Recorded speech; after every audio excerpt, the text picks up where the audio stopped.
The Hereford breed of cattle was born out of necessity over 280 years ago, when farmers near Hereford, England, set out to create the perfect beef for an ever-expanding British market. These cattlemen realized they must have cattle which could effectively convert their native grasses into beef in the most efficient and profitable manner. Beginning in 1742, with a bull calf and 2 cows inherited from his father's estate, Benjamin Tompkins is credited with founding the Hereford breed. From the get-go, Tompkins looked for traits like economy in feeding, the ability to grow and gain mass from eating available grasses, hardiness, and early maturity. Other breeders followed Tompkins and helped establish the Hereford cattle breed that would ultimately be exported around the world. Herefords in the 1700s and early 1800s were considerably larger than we see today. In fact, many mature Herefords of that time could weigh 3,000 pounds or more, with one bull weighing in at a documented 3,900 pounds at an 1839 show. Over time, however, the breed has settled in at a smaller size and weight as breeders have pursued more smoothness, quality, and efficiency. Herefords arrived in the United States in 1817 when the great Kentucky statesman Henry Clay first imported the breed with 1 bull and 2 females. Although these cattle and their offspring received significant attention at the time, these livestock were ultimately absorbed into the local cattle population without notable consequence. However, in 1840, a breeding herd was established by William Sotham and Erastus Corning of New York. The more densely populated eastern portion of the United States was the home of early Hereford cattle herds, with later migrations into the south and west regions of the country as the population expanded and the demand for beef rose. Following the Civil War, the surging Industrial Revolution created a massive national demand for beef. This coincided with the birth of Western ranching, which utilized vast tracts of open land and hardy longhorn cattle.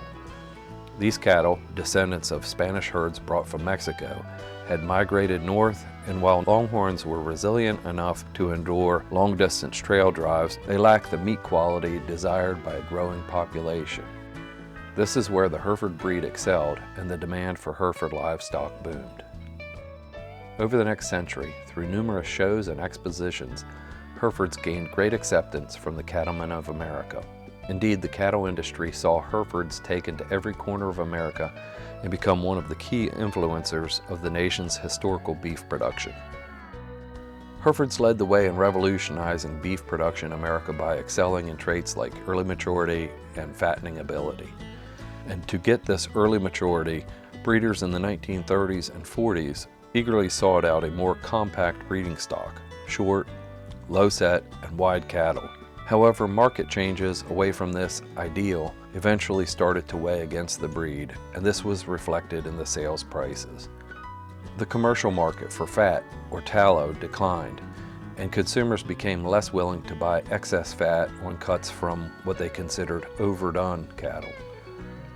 Beef packers paid less for the overfat cattle, and there was developing a different type of preference in beef, a trimmer, leaner breed with less fat and more meat. The 1960s saw the beginning of acceptance of the performance era in Herefords. Breeders began giving concentrated attention toward new tools such as performance testing, artificial insemination, objective measures, and sire evaluation to effect more and more rapid genetic change.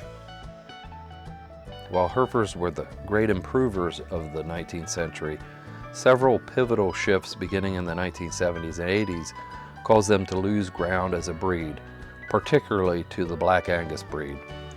It likely wasn't due to one single event, but rather a perfect storm of issues.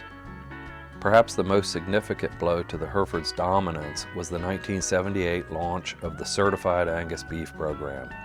At the time, beef quality was inconsistent, and a consumer could buy a tender and delicious steak one week and get one that was as tough as leather the following week. In response to this dynamic, the American Angus Association created a branded program with 10 strict scientific standards for marbling and quality. This turned Angus from just a breed name into a premium brand that consumers associated with a guaranteed high-quality experience. During this time period, the medical community and media also began emphasizing a link between animal fats and heart disease. In response, meat packers began demanding leaner, larger-framed cattle to satisfy the burgeoning health-conscious market, which again disfavored the higher fat-to-meat ratio and pushed consumers to the leaner and higher meat ratio to Angus of the era. The result of these changes was a clear marketplace premium for the black hide, which became somewhat of a self-fulfilling cycle. Feedlots paid more for black calves because they might qualify for the certified Angus brand. In turn, ranchers sought the higher prices and switched to Angus bulls to ensure their calves were black. Even the Black Baldy cross between Hereford and Angus became popular because they kept the Hereford's hardiness but gained the Angus's black hide and market value. Today, the Hereford breed is experiencing somewhat of a renaissance within the beef industry. While it no longer holds the singular dominance it enjoyed in the early 20th century, it has reclaimed its position as a vital component of the commercial crossbreeding system.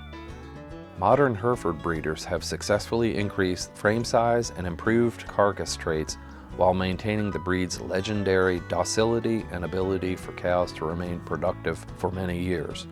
The outlook for the Hereford is increasingly positive due to a renewed industry focus on sustainability and efficiency.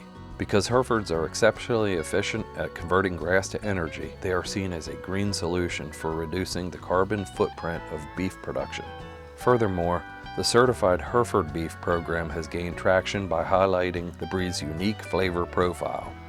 As input costs for grain continue to rise, the Hereford's ability to thrive on forage ensures that it will remain a cornerstone of the global beef industry for the foreseeable future.